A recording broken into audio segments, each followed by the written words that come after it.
kita kembali lagi diperlihat dengan Xiao Yan yang pada saat ini terlihat merenung. Kemudian Xiao Yan memikirkan mengenai sosok-sosok yang pada saat ini mengejar Xiao Yan.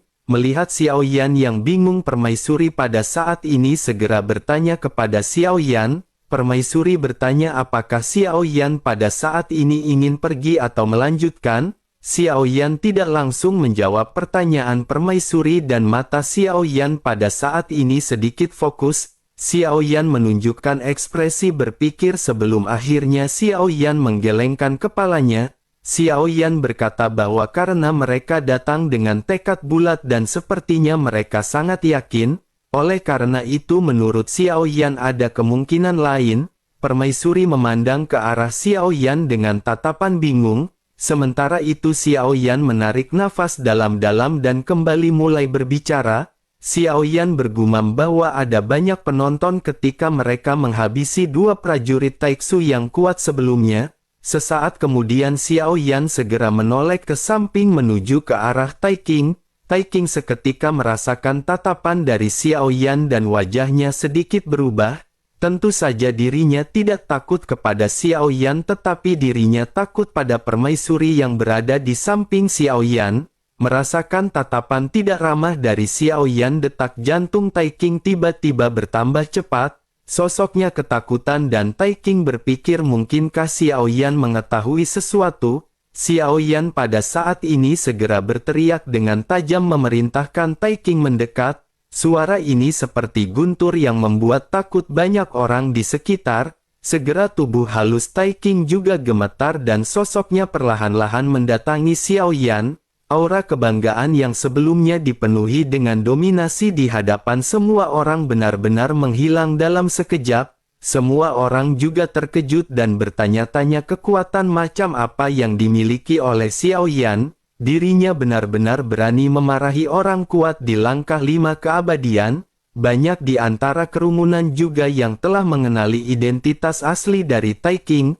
Mereka hanya bisa terdiam dan berita ini juga pasti akan menyebar ke dunia luas. Sementara itu Taiking pada saat ini segera menangkupkan tangannya ke arah Xiao Yan. Taiking bertanya kepada Xiao Yan apa yang pada saat ini ingin dikatakan oleh Tuan. Xiao Yan menyipitkan matanya dan Xiao Yan segera berkata dengan dingin bahwa Taiking seharusnya tahu apa yang sedang terjadi. Taiking kembali bergetar sebelum akhirnya Taiking berkata apakah Tuan menyalahkan Taiking karena dirinya tidak mengambil tindakan tepat waktu. Xiao Yan pada saat ini sedikit tersenyum sebelum akhirnya Xiao Yan bertanya di manakah rekan dari Taiking. Wajah Taiking kembali pucat dan sosoknya menggelengkan kepalanya sebelum akhirnya berkata bahwa dirinya juga tidak tahu. Mendengar hal tersebut Xiao Yan memandang ke arah King dengan niat membunuh yang melonjak di dalam hatinya. Kali ini mata indah permaisuri juga seketika tertuju kepada Taiking. Xiao Yan lanjut berkata bahwa jika Taiking tidak memberitahu Xiao Yan, maka Xiao Yan hanya bisa melakukan pencarian jiwa. Taiking pada saat ini terkejut sebelum akhirnya teringat proses di mana Yu Guang dicari jiwanya oleh Xiao Yan. Taiking menggertakkan giginya dan Taiking pada saat ini tampak benar-benar bingung. Taiking telah menyumbangkan esensi darah jiwa di tangan permaisuri. Selama pikiran permaisuri bergerak bahkan Taiking tidak akan memiliki kesempatan untuk melawan. Taiking benar-benar sangat frustasi sebelum akhirnya Taiking buru-buru mulai berbicara. Taiking meminta Xiao Yan untuk menunggu dan menjelaskan mengenai Yu King. Taiking berkata bahwa Yu King menjelaskan kepada Taiking bahwa dirinya akan menemui Taiking di lantai ke-9. Xiao Yan pada saat ini menganggukkan kepalanya sebelum akhirnya Xiao Yan sedikit tersenyum. Xiao Yan lanjut berkata mungkinkah Tuan Istana mereka juga akan bertemu dengan kelompok Xiao Yan di lantai ke-9? Ekspresi Taiking pada saat ini berubah dan Taiking benar-benar tidak menyangka Xiao Yan akan menemukan rencana mereka. Taiking terdiam beberapa saat sebelum akhirnya Taiking mengangguk sedikit. Sementara itu Xiao Yan berkata dengan dingin agar Taiking mengirimkan berita dan memberitahu mereka bahwa semuanya berjalan dengan baik. Taiking sedikit tertegun mendengar apa yang dikatakan oleh Xiao Yan. Namun dirinya segera mengikuti perintah yang baru saja dikatakan oleh Xiao Yan. Sementara itu Xiao Yan segera melambaikan tangannya ke arah Tai Qing dan Senju untuk mundur 100 meter. Permaisuri menyadari apa yang dimaksud oleh Xiao Yan dan aura dari permaisuri segera menyelimuti Xiao Yan dan permaisuri. Dengan begitu maka tidak akan ada orang di sekitar yang bisa mendengar percakapan mereka. Xiao Yan pada saat ini merenung sejenak sebelum akhirnya Xiao Yan berkata bahwa Xiao Yan khawatir Zuchi dan Taixu telah bergabung. Tampaknya Yu Qing telah memberitahu Zuchi bahwa orang-orang dari Taixu telah dihabisi oleh kelompok Xiao Yan. Karena inilah maka pada akhirnya 5 ahli dari Taixu begitu bertekad dan mengunci memaksa masuk ke dalam menara. Seharusnya mereka berencana untuk bergabung dengan Zuchi dan menghentikan Xiao Yan di lantai ke-9. Namun tentu saja hal ini hanyalah sebuah tebakan dari Xiao Yan. Hal ini hanya bisa diverifikasi setelah mereka berlima benar-benar memasuki menara ini. Permaisuri mengangguk sedikit mendengar apa yang baru saja dijelaskan oleh Xiao Yan. Sementara itu Xiao Yan segera bertanya kepada permaisuri apakah rencana dari Yuan Er. Permaisuri tersenyum lembut dan berkata perlahan bahwa dirinya sepenuhnya akan patuh pada keputusan suaminya. Xiao Yan hanya bisa tersenyum pahit mendengar apa yang dikatakan oleh permaisuri. Xiao Yan kembali merenung dan Xiao Yan berpikir bahwa pergi dalam keadaan seperti ini mungkin bukan pilihan terbaik. Jika Zuchi telah mengungkapkan informasinya maka bahkan meskipun Xiao Yan pergi, orang-orang dari Taixu tidak akan pernah melepaskan Xiao Yan dan akan terus mengejar Xiao Yan lebih jauh. Dengan begitu maka pada saat ini rencana yang bisa dilakukan oleh Xiao Yan hanyalah menghabisi mereka semua. Bersamaan dengan Xiao Yan yang merenung permaisuri pada saat ini segera berkata kepada Xiao Yan bahwa mereka telah memasuki menara. Xiao Yan mengerutkan kening dan bertanya apakah mereka sudah mulai berburu makhluk keabadian. Permaisuri menggelengkan kepalanya dan berkata sebaiknya Xiao Yan tunggu sejenak di sini. Sesaat kemudian permaisuri melangkah maju dan sosoknya menghilang begitu saja. Kelompok Xiao Yan dan sosok-sosok di sekitar pada saat ini benar-benar terkejut. Mereka tidak menyangka bahwa permaisuri bisa melewati menara sesuka hati. Tampaknya bagi permaisuri benar-benar tidak ada halangan di dalam pergerakannya. Setelah setengah batang dupa berlalu pada akhirnya sosok permaisuri kembali muncul di samping Xiao Yan. Permaisuri segera berkata bahwa mereka telah menghabisi orang. Xiao Yan kembali mengangkat alisnya sedikit mendengar apa yang dikatakan oleh permaisuri. Xiao Yan lanjut mencubit dagunya sedikit dan merenung sebelum akhirnya Xiao Yan kembali berbicara. Xiao Yan bergumam bahwa jika ini permasalahannya maka tebakan Xiao Yan sebelumnya pasti salah.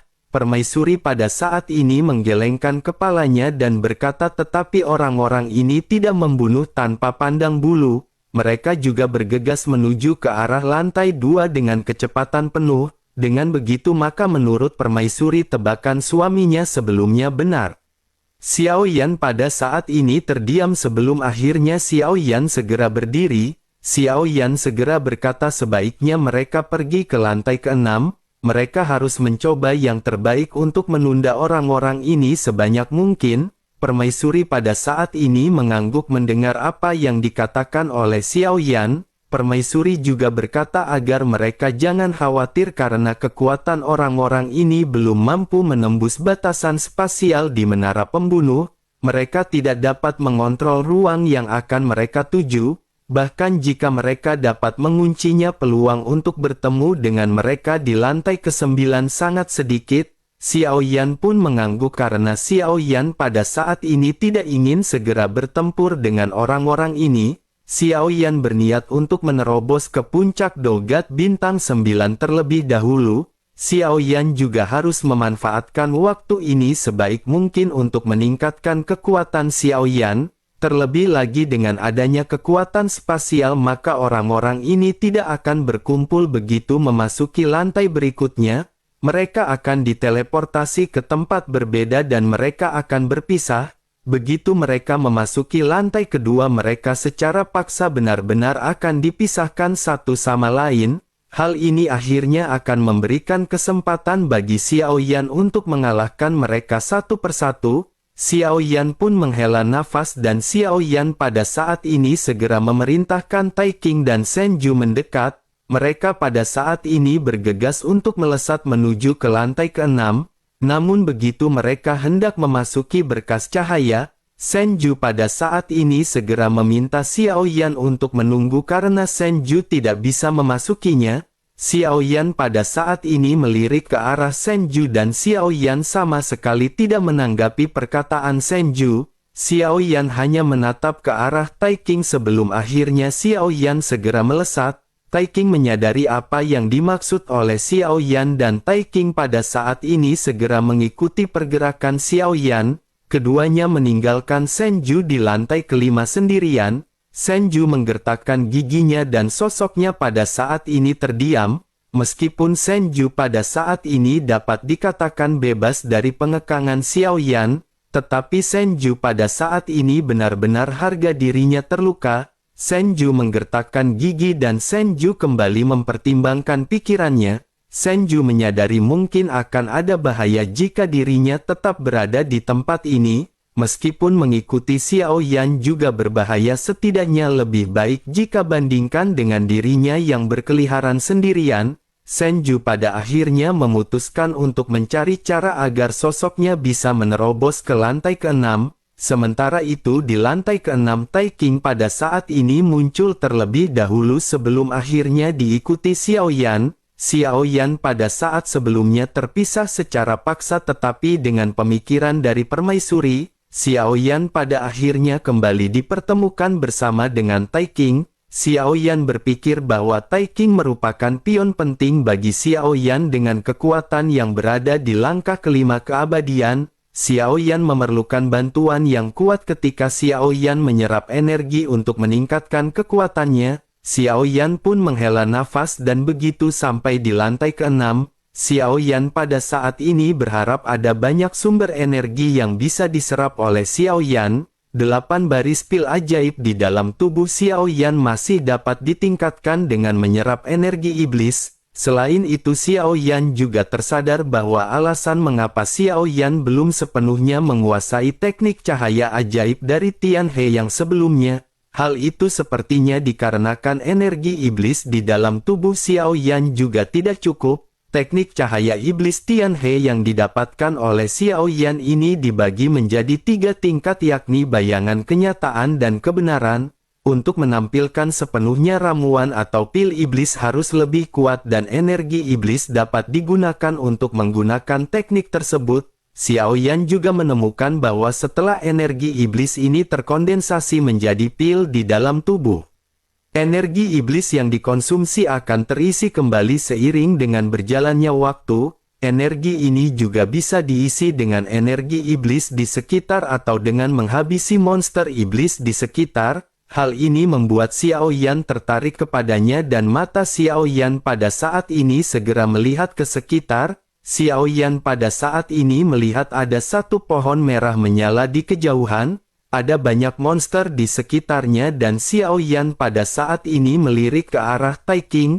Tai King secara alami mengerti maksud dari Xiao Yan dan Tai King pada saat ini bersiap untuk melakukan serangan. Namun bersamaan dengan kelompok Xiao Yan yang hendak bergerak, sebuah cahaya pedang pada saat ini segera melesat turun mengarah ke arah monster-monster tersebut.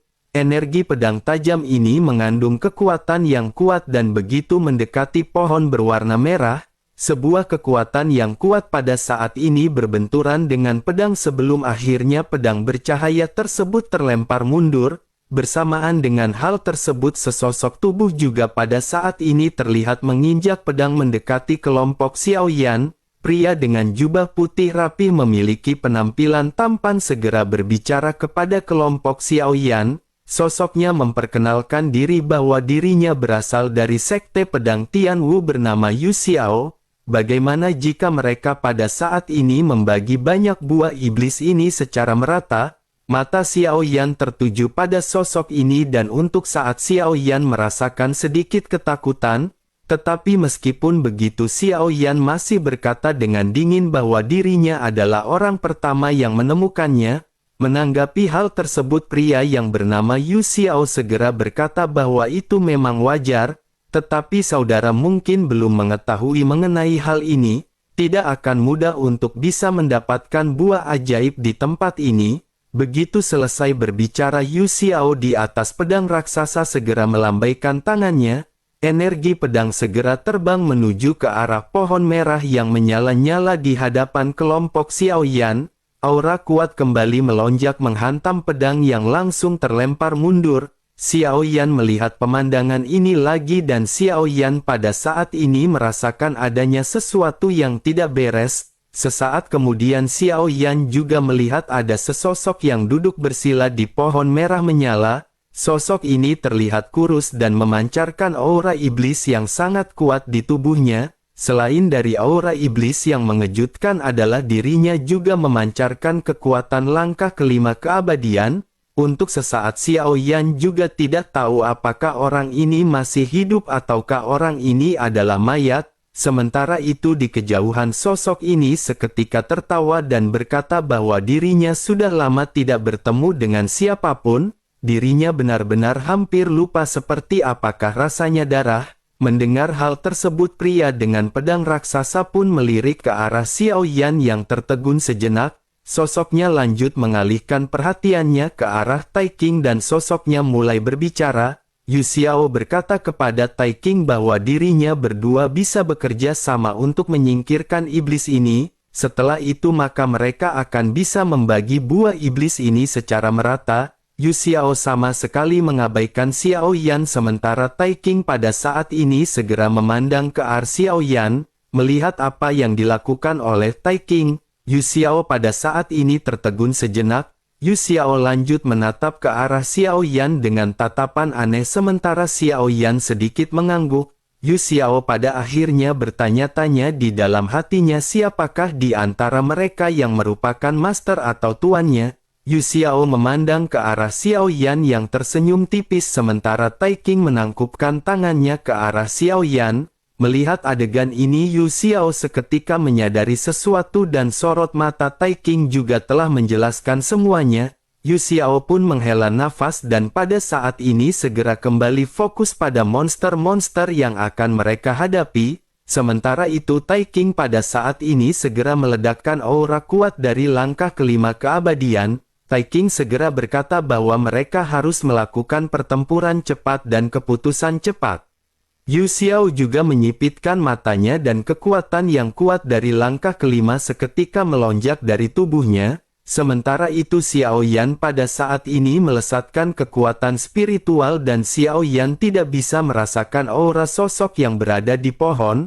Sosok ini tampak seperti boneka mayat dan tidak ada kehidupan di tubuhnya.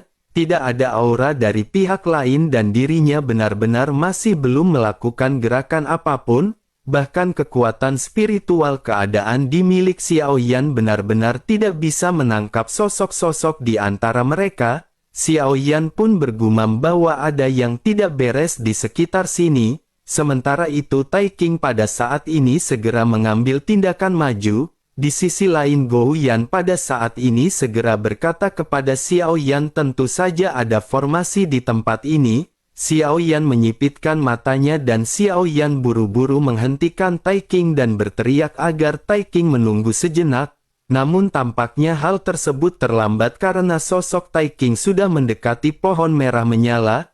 Cahaya merah langsung menyelimuti Tai King dan di bawah tanah ada akar pohon merah menyala yang keluar dan benar-benar membungkus Tai King dalam sekejap. Bayangan hitam juga tiba-tiba keluar dari pohon merah menyala-nyala dan cahaya hitam ini segera menusuk ke arah jantung Tai King. Bersamaan dengan cahaya hitam yang menerpa Tai King, 3 sinar cahaya pedang keluar dan melesat ke bayangan hitam. Salah satu cahaya pedang memblokir Tai King sementara yang lainnya membantu Tai King terlepas dari kekangan.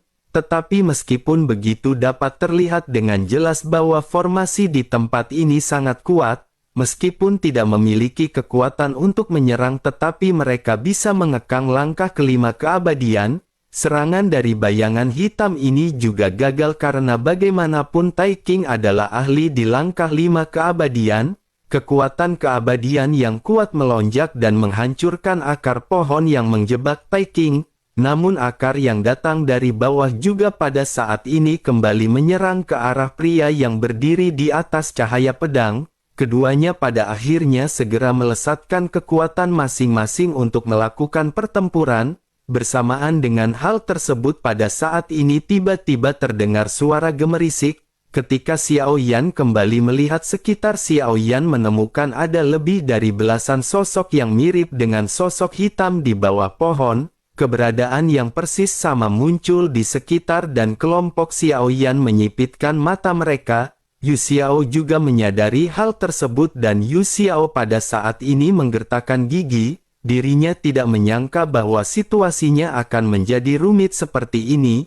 Yu Xiao pun bergumam sepertinya mereka telah menusuk sarang iblis. Dirinya tampaknya tidak lagi menginginkan buah iblis di tempat ini dan dirinya akan menyerahkannya kepada mereka berdua. Begitu selesai berbicara, Yu Xiao pada saat ini segera melesatkan pedangnya ke kejauhan.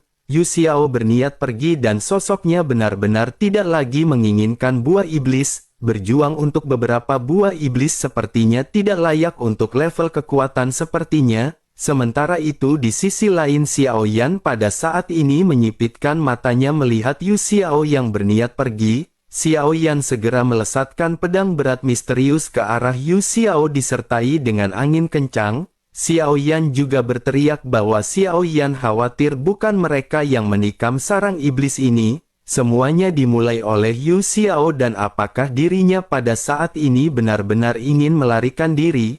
Jika dirinya benar-benar berani pergi maka Xiao Yan akan menghabisi si pria duluan. Mendengar hal tersebut Yu Xiao pun menoleh dan langsung mengangkat pedang panjang miliknya. Sosoknya segera memblokir pedang berat yang dilemparkan oleh Xiao Yan dan benturan seketika terjadi. Kekuatan dahsyat dari pedang berat milik Xiao Yan pada saat ini membuat Yu Xiao terkejut. Yu Xiao sedikit terlempar mundur sebelum akhirnya berteriak, "Mengapa saudara mengatakan hal ini?" Menanggapi hal tersebut Xiao Yan pada saat ini tampak dipenuhi dengan niat membunuh ketika menatap ke arah Yu Xiao. Xiao Yan pun lanjut berkata bahwa terlepas dari apakah dirinya yang menyebabkannya atau tidak, mereka akan menghadapinya bersama-sama atau jika tidak maka Xiao Yan akan menghabisinya. Yu Xiao pada saat ini mendengus dingin dan melambaikan lengan bajunya. Cahaya pedang segera mengembun di tangannya dan sosoknya segera berteriak bahwa Xiao Yan terdengar sangat gila.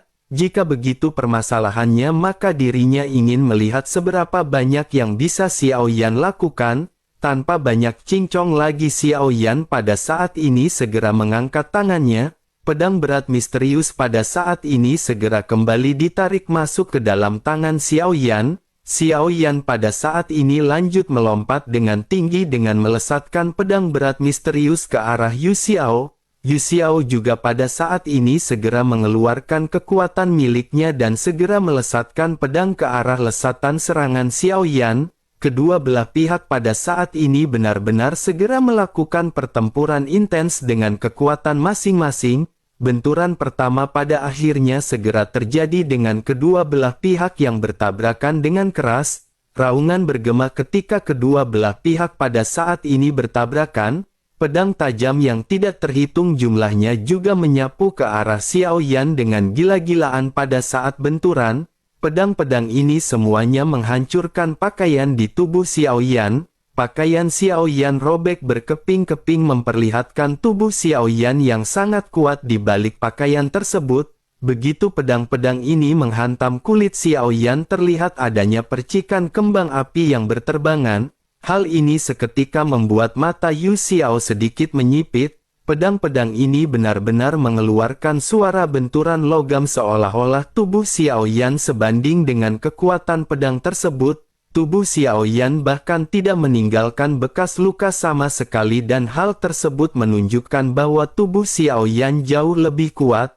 Yu Xiao mendengus dingin dan cahaya dingin juga pada saat ini segera muncul di kedalaman matanya. Dirinya terkejut pada Xiao Yan di dalam hatinya dan berpikir bahwa bahkan jika Xiao Yan adalah langkah kelima keabadian, namun sama sekali tidak mungkin baginya untuk bisa menahan lesatan pedang Yu Xiao tanpa kerusakan apapun. Sementara itu guntur surgawi penghancur kehampaan juga pada saat ini segera melintas di tubuh Xiao Yan. Ada juga api yang menyala di mata Xiao Yan dan lesatan cahaya pedang ini pada akhirnya benar-benar perlahan habis dan hancur. Yu Xiao pada akhirnya bergumam bahwa ini benar-benar sungguh sangat tidak mungkin. Dirinya tidak memiliki jejak kekuatan keabadian tetapi tubuhnya begitu kuat. Mungkinkah ini adalah tubuh keabadian yang legendaris? Yu Xiao pada saat ini diam-diam terkejut dan berpikir bahwa meskipun tubuh keabadian ini sangat langka, tetapi karena kekuatannya setiap orang tentu pasti akan mengetahui dan tidak akan berani dengan gegabah berhadapan dengannya. Yu Xiao pada akhirnya memutuskan untuk sedikit mundur dan menyipitkan matanya ketika menatap ke arah Xiao Yan. Sementara itu pada saat ini monster-monster yang berada di sekitar juga melakukan serangan ke arah mereka berdua. Xiao Yan pada saat ini menggertakkan giginya dan Xiao Yan segera mengeluarkan sayap dewa bela diri. Begitu sayap ini terkepak sosok Xiao Yan seketika menghilang. Sesaat kemudian banyak benturan seketika terjadi dan beberapa monster langsung dihancurkan oleh pedang berat misterius Xiao Yan. Monster-monster ini benar-benar langsung dihancurkan dan menghantam tanah dengan keras setelah dipukul Xiao Yan. Sementara itu Yu Xiao pada saat ini menyipitkan matanya dan Yu Xiao menyadari bahwa dirinya jelas bukan tandingan Xiao Yan. Menilai dari perilaku Xiao Yan sebelumnya, Xiao Yan juga benar-benar merupakan orang yang kejam. Yu Xiao berpikir tampaknya jika dirinya benar-benar ingin melarikan diri, Xiao Yan mungkin akan membunuhnya terlebih dahulu tanpa ragu-ragu. Selain itu monster-monster iblis di sekitar ini juga tampaknya sama sekali bukan ancaman bagi Xiao Yan. Xiao Yan dapat dengan mudah menghancurkan mereka. Selain itu serangan-serangan dari banyak monster ini yang mengenai tubuh Xiao Yan juga tampaknya tidak berdampak. Sementara itu pada saat ini masih terlihat tenang dan mata Xiao Yan seketika tertuju kepada Yu Xiao dan Tai King. Xiao Yan berpikir bahwa penampilan Yu Xiao ini benar-benar sangat aneh. Pada saat Tai King terjebak sebelumnya, Xiao Yan melihat Yu Xiao mengambil tindakan penyelamatan. Xiao Yan berpikir mungkinkah kedua sosok ini saling mengenal? Jika begitu permasalahannya maka kemungkinan besar sosok Yu Xiao ini berasal dari istana pemburu dewa. Tujuannya datang ke sini sepertinya mungkin untuk menjaga keberadaan Tai King. Jika begitu permasalahannya maka Xiao Yan pada saat ini semakin tidak akan melepas sosok Yu Xiao. Xiao Yan tidak tahu apa rencana Zhu Qi tetapi karena dirinya telah mengirimkan orang-orang ini maka Xiao Yan akan menerima mereka dengan baik seperti menjamu di warung budeyan.